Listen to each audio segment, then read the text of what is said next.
Hello दोस्तों, नमस्कार, राधे राधे। कैसे हैं आप सभी? स्वागत है आप सबका टिपिकल गृहिणी ब्लॉग में। अभी बजे हैं सुबह के 11 और मैं तैयारी कर रही हूँ दिन के लंच की, क्योंकि आज हमें जाना है जंगल जल टैंक के पास। कुछ दिन पहले भारी बारिश के कारण टैंक में मलबा फंस गया था, तो हमें मलबा साफ़ करना है। साथ में जाएगी देवरानी जी, क्योंकि अकेले बस की बात नहीं है। मटर चावल बनाने के लिए मैंने यहाँ पर टमाटर, हरी मिर्च और प्याज को खड़े में काट दिया है। खेतों में जो धान बोए थे उन्हीं धान के चावल से मैं बनाऊंगी नमकीन चावल। यहाँ पर मैंने सफल के कुछ मटर के दाने लिए हुए हैं और यहाँ पर लिए मैंने चावल जो प्योर धान की चावल है, तो इनके बनाऊंगी मैं मटर चावल। और एक लिया है मैंने खीरा, जो खेत में लगा हुआ था कुछ दिन पहले।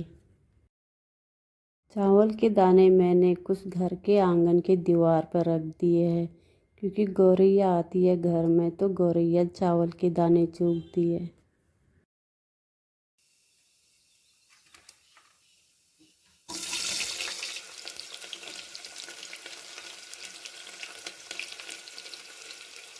यहाँ पर मैं बना रही हूँ खीरे का रायता। तो रायते के लिए मैंने खीरे को कद्दूकस कर रही हूँ। रायता भारतीय व्यंजन में से एक साइड डिश है, जो दही के साथ मिलाकर बनाया जाता है। यह कच्ची व पकी हुई सब्जियों व फलों के साथ बनाया जाता है। बूंदी का रायता चने के घोल के साथ मिलाकर बनाया जाता है। रायता लंच या डिनर में खाने के साथ या खाने के बाद इसे खाया जाता है। इससे पाचन दुरुस्त रहता है। हमारे खाने में सबसे पॉपुलर है रायता।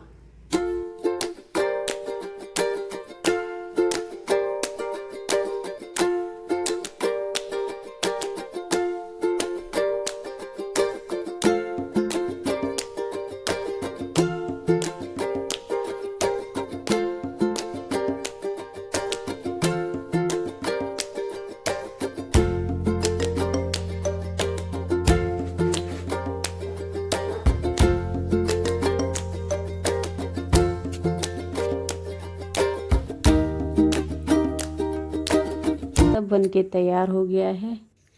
सामने में एक अम्मा जा रही है, हाथ में लाठी है, बुढ़े का सहारा लाठी। वो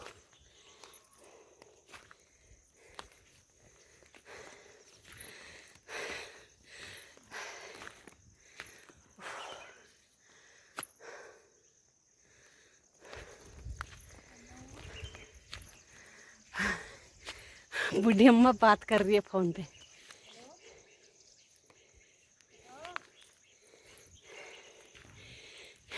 पानी की टंकी के पास जाने के लिए हम जा रहे हैं जंगल के रास्ते। और मेरी सांस फूल रही है, क्योंकि काफ़ी टाइम से मैं पहाड़ पर नहीं चढ़ी हूँ और मेरी देवरानी जी आगे आगे जा रही है। सांस फूल रही है। यहाँ पर बारिश का पानी रोकने के लिए घेराव बनाया गया हुआ है। पहाड़ों में भारी बारिश में लैंडस्लाइड का खतरा ज़्यादा बना रहता है। लैंडस्लाइड मतलब पहाड़ खिसकना। पहाड़ से मलबा पत्थर खिसकना भूस्खलन का एक सामूहिक बर्बादी है। यह चट्टान के ढलान वाले नीचे की ओर खिसकने के रूप को परिभाषित किया गया है। भूस्खलन को रोकने का सबसे सस्ता और प्रभावी तरीका कौन सा होता है? थोड़ा बहुत मुझे इसकी जानकारी है, क्योंकि मैं उत्तराखंड से हूँ। उत्तराखंड मेरी जन्मभूमि है। हर 3-4 महीने में एक बार ज़रूर उत्तराखंड के दर्शन करने आती हूँ। तो भूस्खलन की संभावना को कम करने के लिए कुछ उपाय किए जाते हैं। खड़ी ढलान को मजबूत करना और ज़मीन के नीचे जल की निकासी करना एक सरल उपाय है। यहाँ पर चीड़ के पेड़ पर जो कौन सी लगी है, यह कौन चीड़ के गोद यानी लिक्विड जमा करने के लिए लगाई गई है।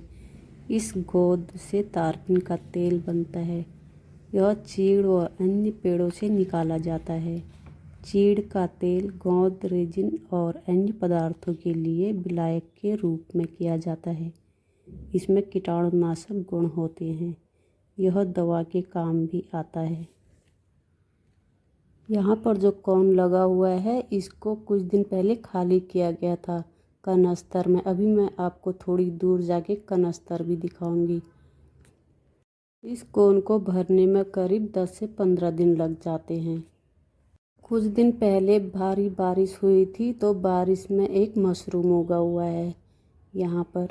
तो 6-7 दिन पुराना मशरूम है, इसकी सब्ज़ी नहीं बनेगी और ये विष का काम करता है क्योंकि ये पीला हो चुका है। तो मैं इसको आगे तक ले जाऊंगी, मुझे अच्छा लग रहा है देखने में। जंगलों में उगने वाले मशरूम कई विषैले होते हैं और कई मशरूम होते हैं उनकी सब्जी बनती है।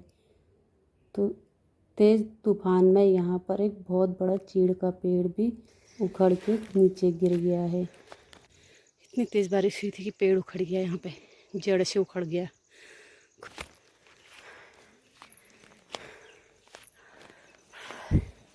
पसीना से तर हो गए। अभी और ऊंचाई चढ़नी है। वो वहाँ चली गई और मैं यहाँ फंसे पीछे रह गई। चलो जरा सांस फूल रही है।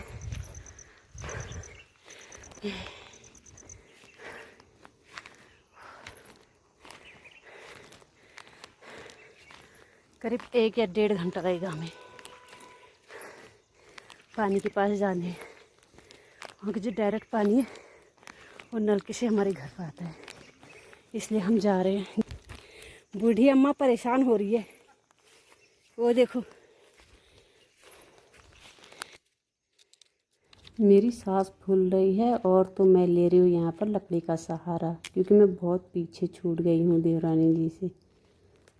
जहाँ पर मैं दिल्ली में योग और मेडिटेशन का सहारा लेती थी, यहाँ पर मुझे नहीं लेना पड़ रहा है। बस ऊंचाई चढ़ के सारा शरीर फिट बन गया है और हंसी भी मुझे बहुत आ रही है क्योंकि मैं थक चुकी हूँ।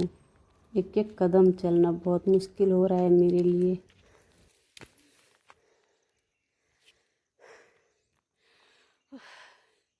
क्या हालत हो गई है। पहाड़ी अक्सर मेहनती होते हैं। वहाँ पर ना ठीक हो रहा हो या सब हो रहे हो हैं। छिटाण दे वहाँ और फिर छिटाल हम पहुँची जुल। मेरी देवरानी जी मेरे से बहुत आगे निकल गई है और वो मेरा हाल चाल जान रही है कि तुम थक गए हो तो बैठ जाओगे क्या। तो मैंने मना बोल दिया और मैं पसीने से तर बितर हो गई हूँ। बस मुझे और आगे जाना है क्योंकि मुझे डर भी लग रही है। घने जंगल में बाघ और सुअर का खतरा ज़्यादा बना रहता है। एक पानी का स्रोत यहाँ पर भी है, यहाँ से भी नल के द्वारा पानी घरों घरों में पहुँचाया जाता है। तो अब हम सीधी रास्ते पर आ गए हैं और मेरी हंसी छूट रही है क्योंकि सीधी रास्ते में थकान कम लगती है। जो मैं कनस्तर की बात कर रही थी वो कनस्तर यहाँ पर रखे हुए हैं। इनमें चीड़ की लिक्विड रखी गई है और ये दवाई का काम करती है और विदेशों में भेजा जाता है इसको। यहाँ पर भी एक कोन लगा हुआ है लेकिन ये भर चुका है। पानी की टैंक के पास पहुँचने में अभी हमें 15 से 20 मिनट और लगेंगे। डर के कारण मेरी हालत ख़राब हो रही है और मैं इधर उधर देख रही हूँ क्योंकि बाघ का खतरा ज़्यादा रहता है घने जंगलों में। हमने पहले जंगल चलने के लिए चढ़ाई चढ़ी थी, फिर सीधी रास्ते। अब हमें संकरे रास्ते से जाना है एकदम खड़ी चट्टान पर।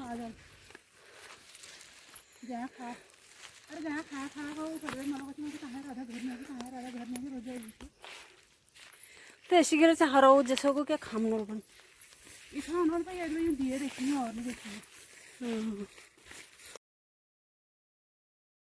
अभी हम पहुंच चुके हैं संकरी रास्ते पर। बिल्कुल संकरी रास्ता है और नीचे बहुत गहरी खाई है। अगर पैर फिसल गए तो सीधा जाएंगे नीचे खाई में। तो देवरानी जी ने अपनी चप्पल उतार दी है क्योंकि चप्पल फिसलने की ज़्यादा डर रहती है। हम पानी के टैंक के पास पहुंचने ही वाले हैं थोड़ी देर में।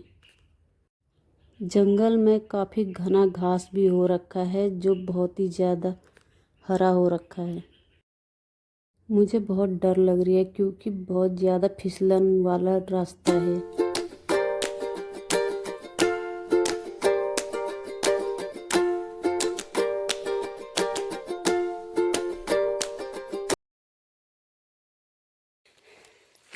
बस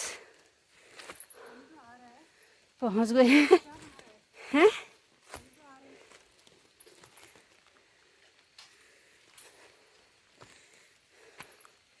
पहुंच गई।